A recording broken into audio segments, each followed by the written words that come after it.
Bonjour à tous, beaucoup de tristesse, le monde des courses est encore en deuil. Pierre Coignard vient de nous quitter, cet entraîneur de trot que l'on appréciait, que l'on avait vu gagner une étape du Grand National du Trot dans notre région lyonnaise, vient de s'envoler au paradis des chevaux. Condoléances à tout son entourage et une pensée à tous ces grands professionnels qui ces derniers mois nous ont quittés.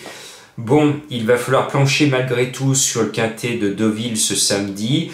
Je vais vous mettre un indice de confiance de 0 sur 5 parce que ils sont 16 au départ, ils ont tous visé la course comme en ce mois d'août. On va avoir des quintets très difficiles, c'est l'un des plus compliqués. J'ai malgré tout bien bossé pour essayer de vous trouver la bonne arrivée. Je vous ai trouvé le tiercé mercredi et ce vendredi le tiercé et le quartet. Bon, il y a eu quand même un tocard qui a fini 5e. Bon, pour moi, je reprends le cheval que je vous conseillais chaudement la dernière fois. Et en plus, cela tombe bien, c'est le cheval de Madame Colombo. C'est Drôle de Dame le 11. Madame Colombo m'a dit, il n'y a pas photo, c'est le nom Drôle de Dame de notre groupe WhatsApp avec toutes les copines. Bon, Drôle de Dame, n'en déplaise à Charlie, pour ceux qui se réfèrent à cette célèbre série dans les années 80, bien Drôle de Dame, elle a toute mes faveurs, ce numéro 11 avec Alexis Pouchin qui galope sur l'eau en ce moment. Donc ce numéro 11 a tout pour me plaire et vous plaire en même temps. Et puis le 9 Nolito, alors lui aussi a tout pour plaire, il est toujours dans les 3 premiers et actuellement premier, troisième, deuxième, troisième.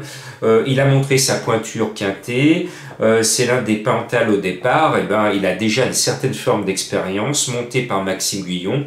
On ne peut rien lui reprocher en espérant qu'il continue à jouer les poules leaders. Et puis, le 7 French Defense est l'un des représentants de Barbero, qui boxe à domicile chez lui à Deauville, monté par Christiane de Muro, avec le 2 la corde en ligne droite, c'est des loteries les lignes droites.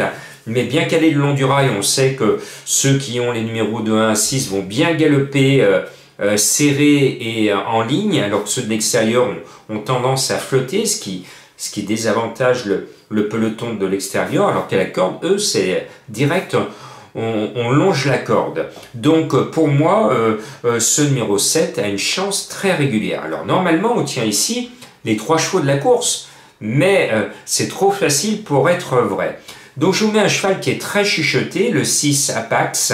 Il est estimé, il est régulier, il est toujours dans les 4 premiers que demande le peuple. Il devrait justifier les bruits flatteurs qui courent sur son sujet. Et puis en haut de tableau, il y a un cheval qui me plaît énormément. En raison de son nom, c'est Book of Life. Le numéro 3, c'est mon coup de cœur. Il est à 13 contre 1.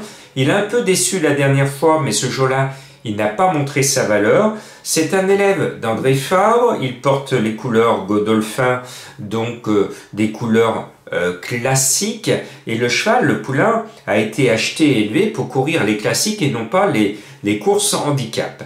Et je vous le donne en coup de cœur. Pourquoi? Parce que je sais que Michael Barzalona, qui est son jockey, l'estime, et il a dit, j'ouvre le guillemet, c'est un bon poulain.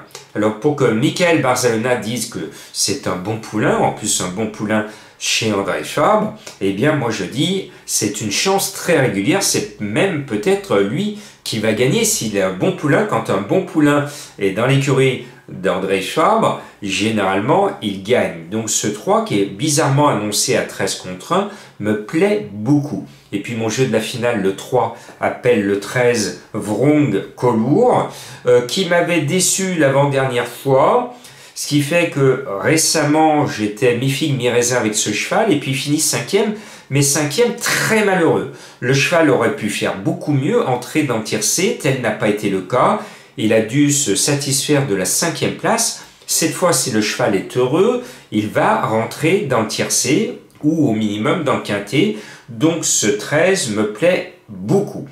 En haut de tableau, normalement j'avais mis le 1, mais l'élève d'Escuder a jeté l'éponge, il est cherché, le numéro 1. Donc cela me permet de mettre quand même un cheval que je voulais mettre pour tous ceux qui vont reconnaître cette ville dans ce beau pays, Oujda.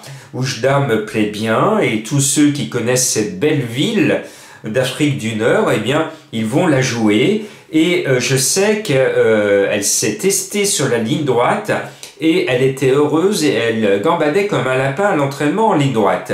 Donc ce 2 me plaît beaucoup à 20 contre 1, c'est ma trouvaille. Et vous allez m'en donner des nouvelles parce qu'avec Gérald Mossé sur le dos et le 5 à la corde, donc dans le peloton qui va aller bien droit jusqu'au poteau, je trouve que c'est une très bonne chance. Et le forfait du 1 me permet de mettre le 5 Vintage Code, qui est un cheval qui a montré de la valeur, qui est assez estimé par son entraîneur, qui a 2 élèves dans la course, et il est monté par l'homme qui adore Deauville et qui réussit beaucoup à Deauville, Théo Bachelot. Ce 5 me semble en mesure lui aussi de corser les rapports. Il va être à 16 ou 20 contre 1. Alors je sais que beaucoup d'entre vous vont dire « Mais Jean-Marc, tu as oublié tel numéro, tu as oublié tel numéro, tu as oublié tel numéro. » Bah oui, je peux pas mettre tous les chevaux sur le même ticket. J'ai fait un choix, j'espère que c'est le bon. Soyez prudents, indice de confiance de 0 sur 5. Et une pensée ce soir pour la famille Coignard. Courage à vous.